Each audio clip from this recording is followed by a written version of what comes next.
Moving into the historic Victorian manor house that I bought through my personal wealth investments seemed like the perfect, hard-earned milestone for my scaling career, but the complete, suffocating silence of the massive property began to feel incredibly heavy and deeply oppressive within the very first week of living alone in the isolated countryside. During the freezing, silent hours, long after midnight, the thick oak walls began to emit a bizarre, rhythmic scraping noise that sounded terrifyingly like a human fingernail desperately clawing against the inside of the solid plaster, moving slowly and systematically from room to room right behind the wallpaper. Armed with a heavy iron crowbar and a high-powered tactical flashlight, I finally decided to investigate the exact physical source of the disturbing noise by tearing open a soft, decayed spot in the dark wood right behind my master bedroom wardrobe, completely expecting to find a massive nest of rodents or old pipes, but instead revealing a narrow, hidden corridor stretching deep into the secret architectural framework of the house, where the stale air smelled intensely of ancient dust, rot, and dried iron.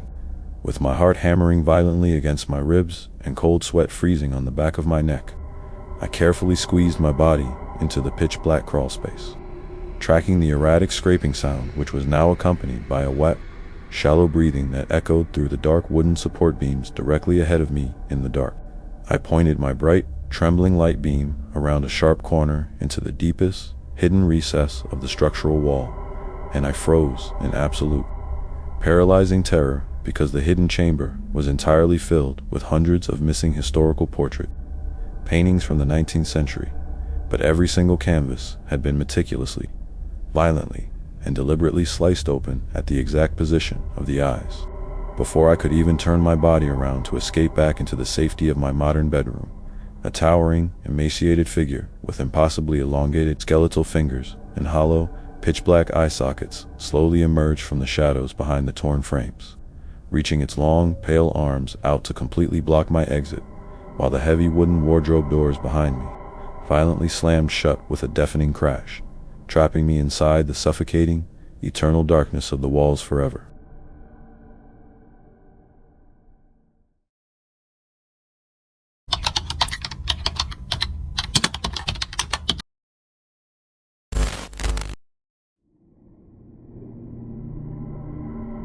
Taking the very last subway train home after a brutal, exhausting late-night martial arts training session was a completely normal part of my regular weekly routine. But when the old train suddenly screeched to a violent, sparking halt inside a dark, long-forgotten maintenance tunnel that had been sealed off by the city since the late 1980s, the freezing air inside the carriage instantly turned heavy, stagnant, and suffocating. The flickering fluorescent lights overhead buzzed loudly with a high-pitched electrical hum before dying completely, leaving the entire train in an oppressive, pitch-black darkness, while the automated emergency doors slowly slid open entirely on their own, revealing a crumbling tiled platform covered in thick, undisturbed layers of black soot, dust, and ancient spiderweb. Stepping out onto the deserted, freezing platform to look for an emergency exit stairs or an analog intercom system, the utter silence of the subterranean station was suddenly shattered by a loud, chaotic burst of static electricity coming from an old, rusted public payphone hanging on the far tiled wall, followed immediately by a distorted, mechanical voice that began to read out my exact current location, my full name, and deeply private personal details over the clicking station speakers. Panicking with adrenaline, I sprinted as fast as I could toward the main exit stairs. But when I cast a quick look back down at the dark subway tracks, I watched in absolute horror as a massive flesh-like shadow entity with dozens of blinking, pale white eyes began to violently crawl out from underneath the stopped train car, dragging its heavy, distorted mass across the concrete directly toward me with terrifying, unnatural speed. The heavy iron security gates at the very top of the stairs suddenly slammed down with a deafening, metallic crash that shook the entire concrete ceiling, completely cutting off my only escape route to the active upper city streets, while the echoing sound of wet footsteps and high-pitched, mocking whispers began to multiply rapidly in the shadows right behind me, forcing me to back away slowly into a dead-end corridor as the monstrous shadow stepped into the dim green emergency light, its dozens of eyes focusing entirely on my throat.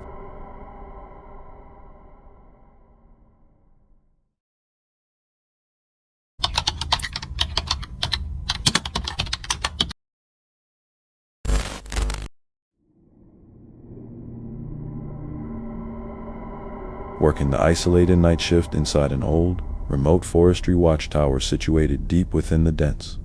dark pine forests of northern Canada was supposed to be a peaceful, quiet way to make extra money over the winter.